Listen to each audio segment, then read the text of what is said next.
नमस्कार, मैं आरबी सिंह यादव और आप देख रहे हैं मेरा YouTube channel RB Singh Yadav editor.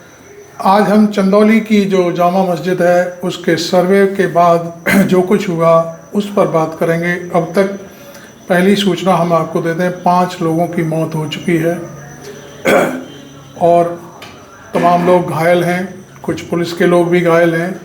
लेकिन गोदी मीडिया पूरा ताना बाना इस तरह से रच रहा है कि सारा का सारा दोष मुसलमान समाज का है, जबकि पुलिस ने, कचहरी ने तमाम ऐसे स्टेप लिए जिनके बारे में यहाँ पूरी कहानी को जनता के सामने लाना बहुत ज़रूरी है। तो इस मामले में पहली बात मैं आपको बता दूं कि वीडियो पूरा देखिए, लंबा होगा। और मैं आपको ये भी कह दूं कि आज की जो पड़ताल है उसमें अखिलेश यादव और राहुल गांधी दोनों ने सुप्रीम कोर्ट ऑफ इंडिया से अपील की है, नम्र निवेदन किया है कि वो इस मामले की तहकीकात में जाकर के खुद इस मामले को अपने हाथ में ले और इसकी परतें खोले कि किसने कहाँ क्या क्या किया। चूँकि ये दंगा नहीं, चूँकि 5 लोगों की हत्या हुई है, वो किसने की है, कैसे हुई है, ये सारी अब जानकारी आना ज़रूरी है। एक जो लॉयर है कोई, जो किसी भी जगह जाकर के अपनी एक वकालतनामा लगाता है और हर मस्जिद को वो मंदिर के नाम पर शुरुआत कर देता है। उसमें उसने ये क्या नाम है इसका, बनारस की जो मस्जिद है उस पर भी उसका वकालतनामा लगा हुआ है, और कृष्ण जन्मभूमि के पास जो मस्जिद है, साई मस्जिद, उस पर भी उसने लगाया हुआ है। और वो यहाँ चंदौली में संभल में भी कूद करके मैदान में आ गया और इसके ज़रिए उसने एक एप्लीकेशन लगाई। कोर्ट ने तत्काल आदेश दिया कि सर्वे करिए, और सर्वे के तमाम आदेश पड़े हुए हैं अदालतों के, पुलिस कहीं जाती तक नहीं, लेकिन सर्वे करा लिया। चलिए ठीक है, सर्वे हो गया पहले दिन, दूसरे दिन फिर सर्वे कराया गया। दूसरे दिन का तो कोई आदेश ही नहीं था। जब एक दिन सर्वे हो गया तो दूसरे दिन सर्वे करने का क्या मतलब था। और दूसरे दिन जो वकील लोग थे उसमें जो तैनात किए गए थे, सर्वे अमीन वगैरह, वो वीडियो मौजूद है, जय श्री राम के नारे लगाते हुए और जाने क्या क्या करते हुए, सारा हंगामा करते हुए दोबारा सर्वे, और उत्तेजना फैला दी उन्होंने, उत्तेजित कर दिया मुसलमानों को, और अफवाह फैला दी कि मस्जिद में अब खुदाई होगी, ये होगा। हालांकि वो पानी फैलाया था, जो वहाँ पे हौज बना हुआ है उसको खाली कराया गया था, उसमें देखना था कि उसमें क्या सबूत हैं क्या नहीं है। वो खैर एक अब अदालती मसला है, उस पर हम ज़्यादा नहीं जाना चाहते। हमने आपको 2 सूचनाएं दी हैं, जो उत्तर प्रदेश के पूर्व मुख्यमंत्री अखिलेश यादव और LOP जो विरोधी दल के नेता हैं राहुल गांधी, उन्होंने सुप्रीम कोर्ट से अरदास की है कि इस मामले का स्वतः संज्ञान ले, क्योंकि ये मसला उन्हीं के पिछले जो चीफ जस्टिस थे उन्हीं के आदेश पर इस तरह की कहानी गढ़ी गई है और चल रही है। अब मैं आपको इस वीडियो में पूरी तह तक जाने के लिए जो कुछ भी हमने पड़ताल की है, और देश के जाने माने पत्रकार रवीश कुमार से भी हम सहयोग लेंगे, वो आप देखिए। और कुछ बीच बीच में हम आपको राहुल गांधी, अखिलेश यादव, कांग्रेस के प्रवक्ता और दूसरे लोगों को भी सुनाते रहेंगे। तो आप देखिए अब मेरा ये वीडियो, और अभी तक ये सब्सक्राइब नहीं किया है तो जरूर करें, देखें ये वीडियो। इस तरह की घटनाएं उत्तर प्रदेश के बारे में क्या कह रही है? क्या यूपी कभी इस पर सोचता है? हमारे सामने भी कम चुनौती नहीं है। हर घटना मन पर गहरा बोझ डालती है। अब कैसे कवर करें, कौन सी नई बात कहें कि लोगों को बात समझ में आ जाए। हिंसा किसी के फायदे में नहीं। हम कितनी लाशों को दिखाएं, कितनों को गिन दें, कितनों के नाम बताएं और घायलों की गिनती बताते रहें। कभी मुजफ्फरनगर, कभी बरेली, कभी संभल, कभी अलीगढ़। इस तरह की घटनाएं और कितनी बार दोहराई जाएंगी समझ नहीं आता है। किसी भी घटना की रिपोर्टिंग या उस पर बनाया गया हमारा ही वीडियो अब अलग नहीं लगता है। लगातार एक वर्ग को अधिकार विहीन किया जा रहा है। सांप्रदायिक नारों और दावों से उनकी ऐसी घेराबंदी कर दी गई है कि किसी तरह तनाव पैदा हो ही जाए, और उसके बाद भी तनाव अगर पैदा नहीं होता है तब फिर कुछ ऐसा कर दिया जाता है कि हो ही जाता है। अखबारों की रिपोर्टिंग की भाषा डरावनी होती जा रही है। वह एक पक्ष को हमलावर लिखने लग जाता है, एक पक्ष का हौसला बढ़ाने लग जाता है। अखबार भी धर्म की रक्षा के नाम पर राजनीति के इस लंबे प्रोजेक्ट में शामिल हो चुके हैं। वैसे भी जब दिल्ली के बड़े बड़े संपादक, बड़े बड़े चैनलों के मालिक, अखबारों के मालिक झुक गए और मीडिया को गोदी मीडिया बना दिया, तो जिले का पत्रकार कितना सामना कर सकता है? आखिर जब संभल में पहली बार सर्वे शांतिपूर्ण तरीके से हो गया, तो दूसरी बार सर्वे कराने के आदेश दिए गए, तब हिंसा क्यों भड़की?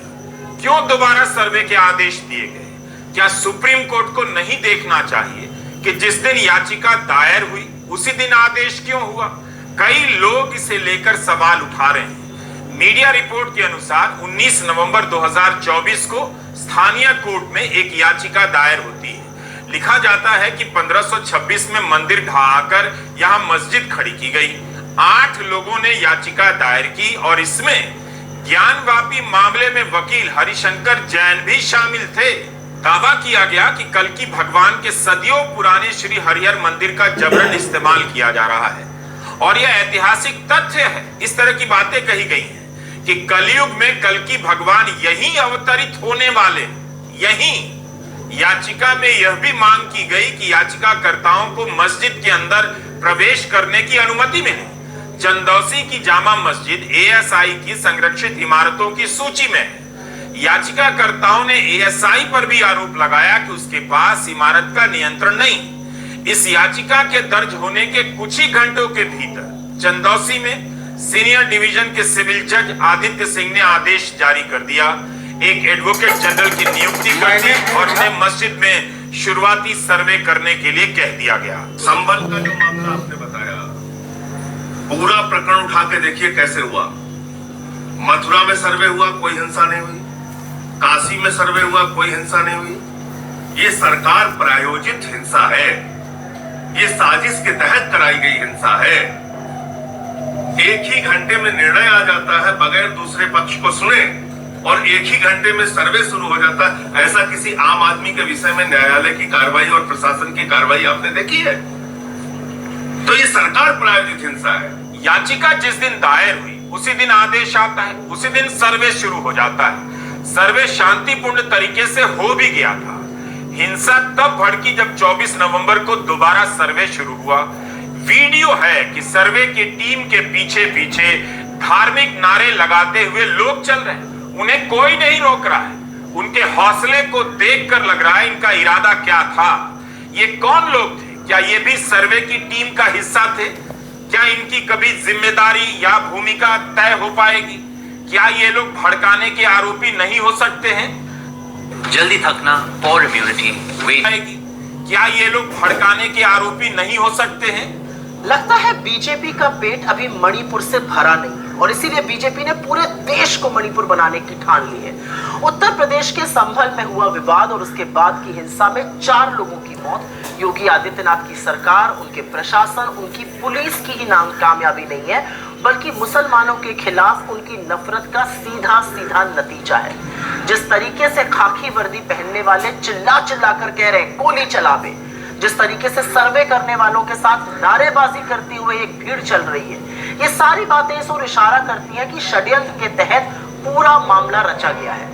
एक पैटर्न है और ये एक सेट पैटर्न है, जहां सुर्खियां बटोरने के लिए, टीवी पर आने के लिए कुछ लोग लोअर कोर्ट में अपील डालेंगे, फिर ऑर्डर आ जाएगा, मस्जिदें खोदी जाएंगी, बवाल होगा और बीजेपी अपनी राजनीतिक रोटियां सेकेगी। लेकिन जिन लोगों की जान जाएगी उसका जिम्मेदार कौन है?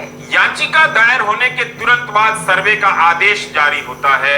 संभल में तनाव का माहौल बन जाता है। इसे लेकर कई लोग सवाल उठा रहे हैं। यह देखने का काम हाई कोर्ट और सुप्रीम कोर्ट का है।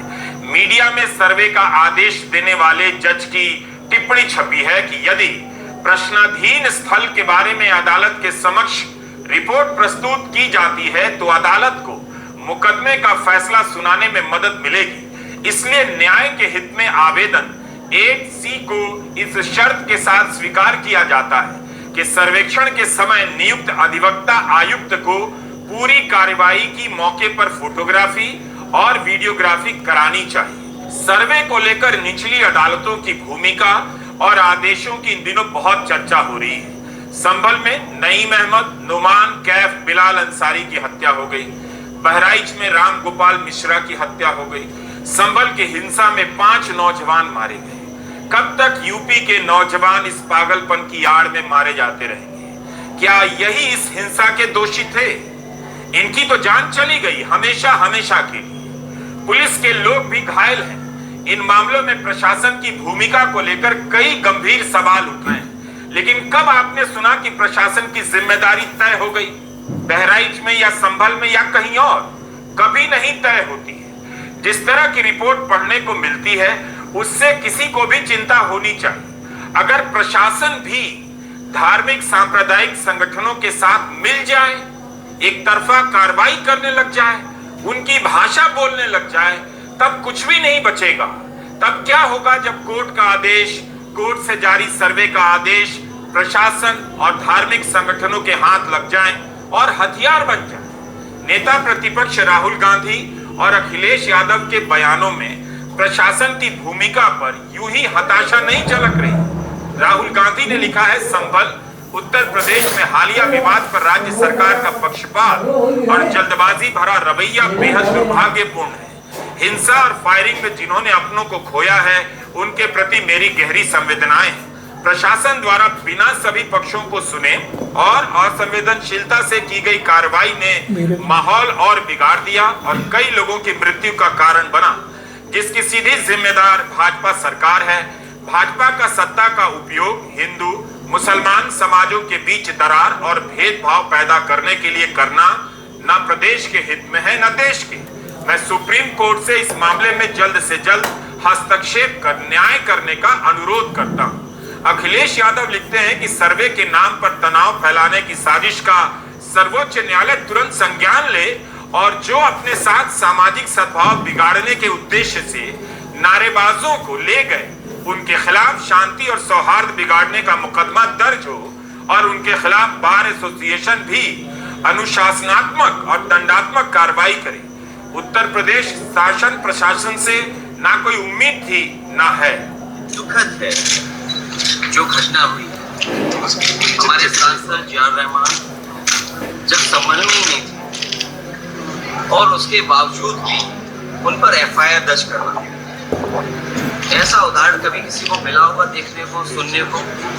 एक पुलिस अफसर ये कह रहा हो कि नेता बनना छोड़ दो, नेताओं का सहारा लेना छोड़ दो, किसके लिए भाषा थी वो? और मैं ये कहना चाहता हूँ, हालांकि सब जानकारी आपके पास है, दुखद है कि नईम जैसे नौजवान की जान चली गई, बिलाल की जान गई है, रोमान की जान गई है, कैफ, अयान, और इसमें से कुछ कम उम्र के भी।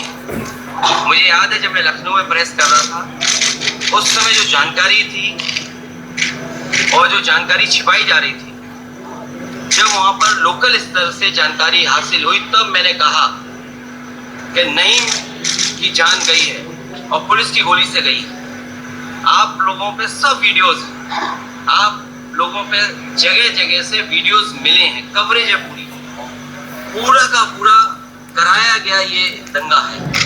और किसने कराया? सरकार ने कराया, क्योंकि सरकार जो बेईमानी कर रही थी, सरकार जिसने वोट लूटा, सरकार ने जिसने मशीन पर ईवीएम की बटन बार बार पुलिस से दबाई, प्राइवेट ड्रेस में पुलिस लगाई, उस चुनाव में इनकी धांधली, इनकी चोरी न पकड़ी है, इसलिए जानबूझ करके संभल में घटना कराई है। बुलडोजर का इस्तेमाल भयंकर रूप से होता रहा कई साल तक, लेकिन सुप्रीम कोर्ट ने व्यवस्था देने में कितनी देर लगा दी और जब व्यवस्था देने की बारी आई तो कोर्ट ने यही कहा इसका इस्तेमाल असंवैधानिक तरीके से हो रहा था।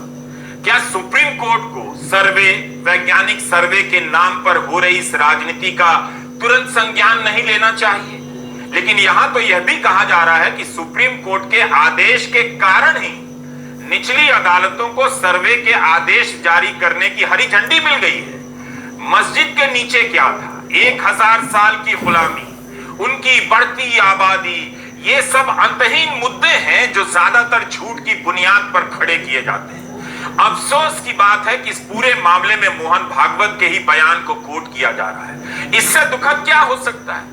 तो क्या ये सर्वे के आदेश पर दावा करने वाले, हंगामा करने वाले धार्मिक संगठनों को उनकी परवाह नहीं, या मोहन भागवत का बयान दिखावे के लिए दिया गया जिसका कोई मतलब नहीं? जून 2022 में उन्होंने एक कार्यक्रम में कह दिया इतिहास वो है जिसे हम बदल नहीं सकते। इसे ना आज के हिंदुओं ने बनाया, ना ही आज के मुसलमानों ने। ये उस समय घटा। हर मस्जिद में शिवलिंग क्यों देखना? अब हमको कोई आंदोलन नहीं करना है। संभल की हिंसा के बाद से मोहन भागवत का कोई बयान आया? पता कीजिए आया कि नहीं आया। जो कहा जा रहा है और जो हो रहा है उसमें इतना अंतर है। मोहन भागवत के बयान के बाद कभी कुतुब मीनार तो कभी ताजमहल पर दावा ठोक दिया जाता है। ताजमहल का मामला भी बड़ा करने की बहुत बड़ी तैयारी चल रही है। लगातार एक समुदाय को चुनौती दी जाती है, उनके भीतर असुरक्षा का बोध पैदा किया जाता है। मोहन भागवत ने कह दिया, लेकिन इन धार्मिक संगठनों पर कोई असर नहीं पड़ा, जो हर समय अलग अलग शहरों में मस्जिदों पर मंदिर के दावे करते रहते हैं। बीजेपी की सरकार इन संगठनों पर लगाम नहीं लगाती, ना ही इनका मनोबल कमजोर होता है। कभी चुप रहकर, कभी हाँ में हाँ मिलाकर इन दावों को बढ़ावा दिया जाता है। मोहन भागवत के बयान के बाद भी आरएसएस का ही स्टैंड इन मुद्दों पर स्पष्ट नहीं है। मोहन भागवत को यह बात क्यों कहनी पड़ रही है, जबकि 1991 का उपासना स्थल कानून साफ साफ नए और पुराने दावों को रद्द करता है। आखिर कितनी मस्जिदों के नीचे क्या है? इसके दावे कब तक होते रहेंगे? सर्वे कब तक होते रहेंगे? 19 जिलों में, यूपी के 19 जिलों में कॉलेजों में कितने टीचर हैं, कितने पढ़ाने लायक टीचर हैं, अस्पतालों में कितने डॉक्टर हैं, इसे लेकर सर्वे की मांग कोई नहीं करता।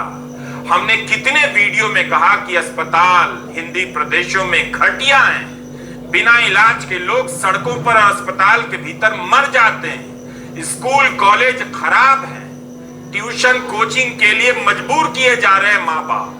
15-15 साल स्कूल कॉलेज में बिताकर 2 लाइन पढ़ना नहीं आ रहा है। इस पर जोरदार बहस नहीं होती, लेकिन मस्जिद के नीचे पहले क्या था, सिर्फ एक सवाल से लोगों की आंखों में चमक पैदा की जा रही है। उत्तर प्रदेश की सरकार बराबर चाहती है कि उत्तर प्रदेश बर्बाद रहे, वहां हिंसा हो, दंगे हो, फसाद हो, नफरत की भाषा हो, बुलडोजर हो, जिससे यूपी बर्बाद हो। क्यों नहीं जाता अमित शाह का बेटा ऐसे मामलों में? वो तो हजारों करोड़ रुपए का धंधा कर रहा है और हमारे नौजवानों को लगा रखा है धर्म के नाम पे जाओ झगड़ा करो। इसमें कौन बर्बाद हो रहा है? क्या किसी बीजेपी के नेता का लड़का बर्बाद हो रहा है? उत्तर प्रदेश का वो नौजवान जो बेरोजगार है, जिसके हाथ में काम नहीं है, उसके दिमाग में आपने धार्मिक उन्माद पैदा कर रखा है। अभी अडानी के भ्रष्टाचार का मामला चल रहा है, दंगा फसाद करा दिया, चलो उस पे फसाद करा दिया, चलो उस पे लग जाओ। 100 साल से यह सब चल रहा है।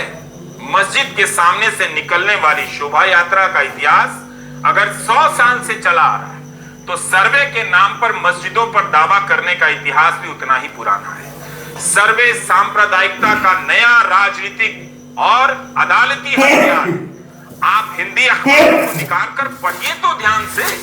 जब सर्वे का आदेश होता है तब उन जिलों का माहौल कैसा हो जाता है, कैसी कैसी खबरें छपती हैं। दिन रात इसी की चर्चा होने लग जाती है। पहले मंदिर था, अब मस्जिद। इस राजनीति से किसी गरीब का, किसी मिडिल क्लास का घर अच्छा हो गया क्या? जिनके पास पैसे हैं या लोन ले सकते हैं, वो अपने बच्चों को यहां से अमेरिका भगाने में लगे हैं। अमेरिकी कॉलेजों में भारतीय छात्रों की बाढ़ आ गई है। ये बच्चे क्यों भगाए जा रहे हैं? इसका जवाब खोज कर देखिए तो इन्हीं कारणों में आपको मिलेगा। सुप्रीम कोर्ट की नाक के नीचे बुलडोजर का जुल्म चलता रहा, राजनीति में उसे नारा बना दिया गया, कानून व्यवस्था का प्रतीक बना दिया गया। एक दिन जब बहुत अति हो गया तो कोर्ट को ही कहना पड़ा असंवैधानिक है। इसलिए सर्वे के नाम पर यह जो हो रहा है उसे असंवैधानिक कहने में, अगर असंवैधानिक है तो सुप्रीम कोर्ट को अब देरी नहीं करनी चाहिए, सर्वे के मामले में तुरंत बोलना चाहिए। बल्कि सुप्रीम कोर्ट के कारण सर्वे का इस्तेमाल हो रहा है, यह बात अच्छी नहीं है। चीफ जस्टिस DY चंद्रचूड़ क्यों ट्विटर पर कानून पर लिखने वाले और कानून के जानकार कह रहे हैं, इनकी अध्यक्षता वाली बेंच के एक आदेश के कारण निचली अदालतों को हरी झंडी मिल गई। उसी से प्रेरणा पाकर निचली अदालतों से सर्वे कराने के आदेश पारित हो रहे हैं। लोगों ने यहां तक लिखा है कि संभल में जो हो रहा है वह पूर्व चीफ जस्टिस DY चंद्रचूड़ की विरासत है। हुआ यह कि बनारस के ज्ञानवापी मस्जिद में शिवलिंग होने का दावा किया गया और फिर राजनीति शुरू हो गई। वाराणसी की निचली कोर्ट से वीडियोग्राफी सर्वे के आदेश आए। मस्जिद प्रबंधन समिति इसके खिलाफ सुप्रीम कोर्ट पहुंची। उस समय के पूर्व चीफ जस्टिस एनवी रमना ने सर्वे के आदेश पर रोक तो नहीं लगाया, लेकिन इसे तब तक के जस्टिस चंद्रचूड़ की बेंच के सामने भेज दिया और वहां इसकी सुनवाई होने लगी। उनके चीफ जस्टिस बनने पर भी सुनवाई जारी रही। सुनवाई के दौरान चीफ जस्टिस डी.वाई. चंद्रचूड़ ने मस्जिद प्रबंधक समिति से कह दिया, आपके लिए हिंदू पक्ष की मांग बेतुकी हो सकती है, फ्रिवलस हो सकती है, मगर वह उनके लिए आस्था का सवाल हो सकता है। चंद्रचूड़ की यह मौखिक टिप्पणी निचली अदालतों के लिए हरी झंडी बन गई, ऐसा लिखा जा रहा है। अब हमें यहाँ पर 1991 के उपासना स्थल कानून के बारे में भी समझना होगा। यह कानून कहता है कि भारत में अयोध्या को छोड़कर जो भी उपासना के स्थल है, किसी भी धर्म के और धर्म के भीतर किसी भी संप्रदाय के, उनका अब कैरेक्टर नहीं बदला जाएगा। अगर कोई दावा करेगा तो देखा जाएगा कि 15 अगस्त 1947 को उस स्थल का कैरेक्टर क्या था, जो था वही रहेगा, उसी के आधार पर तय होगा। यह कानून इसलिए बनाया गया ताकि हर दूसरी मस्जिद को लेकर या किसी भी उपासना के स्थल को लेकर दावे ना होने लग जाए और देश नफरत की राजनीति के चक्र में ना फंस जाए। तो जब कैरेक्टर नहीं बदल सकता, देश का ही कानून है, इस कानून की तारीफ सुप्रीम कोर्ट ने राम मंदिर बनाने के आदेश देने वाले फैसले में भी की है। तब ये सर्वे क्यों हो रहे हैं? ठीक है, खुदाई पर रोक लगा दी गई, लेकिन सर्वे के राजनीतिक असर को आप अनदेखा नहीं कर सकते। सर्वे से पहले, सर्वे के दौरान और उसके बाद वहां क्या था, नीचे क्या था, बगल में क्या था, पीछे क्या था, ऊपर क्या था, इसे लेकर तमाम दावे राजनीति के लिए बारूद का काम करते रहते हैं। एक बार सर्वे होगा तो उस दौरान ही मीडिया में तरह तरह की बातें, दावे छपने लग जाते हैं, तरह तरह की धारणाएं बनाई जाती हैं कि वहां क्या था और क्या होना चाहिए। राजनीतिक संगठनों के लिए माहौल बनाने वाले इन धार्मिक संगठनों को यही चाहिए कि बहस किसी तरह चलती रहे, तनाव होता रहे और नौजवान मर जाएं उसकी चपेट में, इससे किसी को परवाह नहीं। अगस्त 2023 में इस सुनवाई के दौरान वरिष्ठ वकील हुजैफा अहमदी ने कहा था कि अगर सर्वे की अनुमति दी गई तो 1991 के उपासना स्थल कानून का उल्लंघन होगा। हुजैफा अहमदी ने कोर्ट के सामने कहा कि यह प्रक्रिया ऐसी है कि आप अतीत के घावों को फिर से खोल रहे हैं। जब आप एक सर्वेक्षण शुरू करते हैं तो आप अतीत के घावों को उजागर कर रहे हैं और यह वही चीज है जिसे पूजा स्थल अधिनियम प्रतिबंधित करना चाहता है। Chief justice D.Y.. चंद्रचूड़ की बेंच में justice JB. Pardiwala, justice Manoj Mishra भी थे। मूल बात सर्वे की अनुमति को लेकर है। कहा गया कि 1991 के कानून के बाद भी 2003 में बाबरी मस्जिद का सर्वे हुआ, लेकिन 1991 के कानून में अयोध्या को अपवाद किया गया। उसके अलावा देश के सभी धार्मिक स्थलों पर ऐसे दावों और मुकदमों पर रोक लगा दी गई।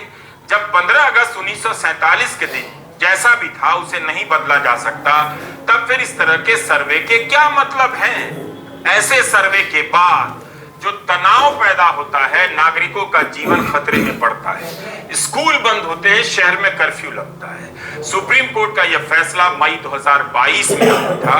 इसमें चीफ जस्टिस डी.वाई. चंद्रचूड़ ने कहा, सर्वेक्षण या अध्ययन 1991 कानून के प्रावधानों का उल्लंघन नहीं करता। मई 2022 में पहला सर्वेक्षण पूरा हो गया। जुलाई 2023 में वैज्ञानिक सर्वेक्षण भी हो गया। मस्जिद प्रबंधन समिति ने इलाहाबाद हाईकोर्ट में चुनौती दी, सफलता नहीं मिली। इलाहाबाद हाईकोर्ट ने कहा वैज्ञानिक सर्वे दोनों पक्षों के लिए अच्छा है। अगस्त 2023 में चीफ जस्टिस डी.वाई. चंद्रचूड़ की बेंच ने इलाहाबाद हाईकोर्ट के ऑर्डर पर स्टे लगाने से मना कर दिया। इस बीच एक और मामला सुप्रीम कोर्ट पहुंचता है। सितंबर 2023 में जस्टिस संजय किशन कौल और जस्टिस सुधांशु धूलिया की बेंच के सामने मथुरा का मामला आता है। श्री कृष्ण जन्मभूमि मुक्ति निर्माण ट्रस्ट ने अपनी याचिका में मांग की कि मथुरा की शाही ईदगाह मस्जिद का वैज्ञानिक सर्वे कराया जाए। सुप्रीम कोर्ट ने इनकी याचिका पर विचार करने से इनकार कर दिया, लेकिन कोर्ट ने फैसला लेने का अधिकार इलाहाबाद हाईकोर्ट पर छोड़ दिया।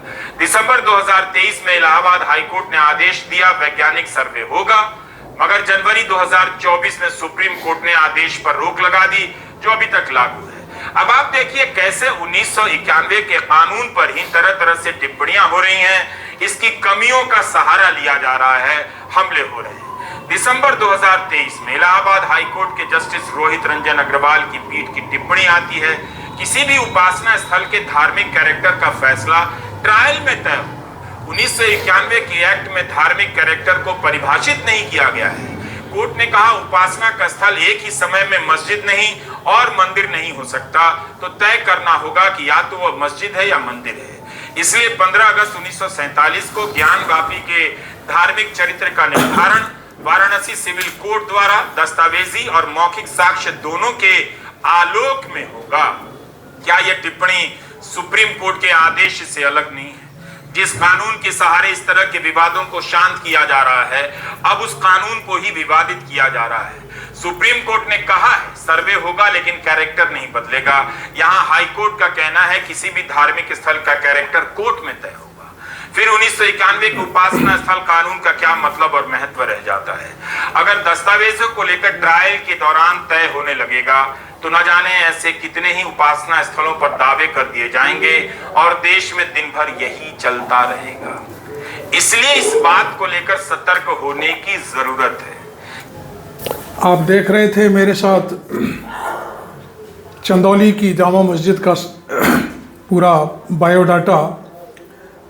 कई दलों के नेता, कांग्रेस, समाजवादी पार्टी, अखिलेश यादव, राहुल गांधी और बीच बीच में रवीश कुमार का ध्यानाकर्षण तथ्यों के साथ पूरा उन्होंने जो बताया, क्या आपको लगता नहीं कि ये सारा खेल प्रायोजित था? नेताओं की बात का कोई जवाब नहीं दे सकता। पुलिस के अधिकारी जो वहाँ के एसपी हैं बिश्नोई, वो तो साफ तौर पर कह रहे हैं, बाकायदे एक वीडियो में उन्होंने यहाँ तक कह दिया था कि उनकी पीढ़ियाँ याद रखेंगी। इस तरह की बातों का क्या मतलब है? एक आईपीएस अधिकारी जो सरकार से पैसा पाता है, उसकी नौकरी करता है, संविधान की शपथ लेके आता है और इस तरह के बयान देता है। मैं समझता हूँ कि ये मसला सर्वोच्च न्यायालय गया तो निश्चित तौर पर ऐसे लोगों की नौकरी भी जा सकती है, क्योंकि उन्होंने कानून के दायरे में रहकर पब्लिक की, मस्जिद की या जो व्यवस्था थी या जिनकी जान गई उनकी हिफाजत की कोशिश नहीं की। अब गोदी मीडिया है, आप देखिए, आप कोई भी चैनल उठा के देख लीजिए, माँ ऐसा हो सकता था, माँ वैसा हो सकता था, हिंदू मोहल्लों में मुसलमान घुस जाते तो क्या होता, ये ऐसा झूठ का फोबिया लोग रच रहे हैं। किस किस का नाम लूँ, किस किस चैनल के एंकर का नाम लूँ? पूरी तरह से इस पूरे मसले में सारे के सारे मुसलमान दोषी बताए जा रहे हैं, जबकि ईंट पत्थर फेंकने में पुलिस भी पीछे नहीं थी। दूसरी बात, अब ये जांच का विषय है कि गोली किसने चलाई और उन जिनके पोस्टमार्टम हुए हैं वो उनकी मौत किसकी गोली से हुई। खैर, हम इस वीडियो को अब यहीं छोड़ते हुए आगे फिर आपसे बात करने आएंगे। तब तक के लिए आप इस वीडियो को देखिए और दिखाइए लोगों को, और चैनल अभी तक सब्सक्राइब नहीं किया हो तो ज़रूर करें। Thank you very much. मैं आरवी सिंह यादव।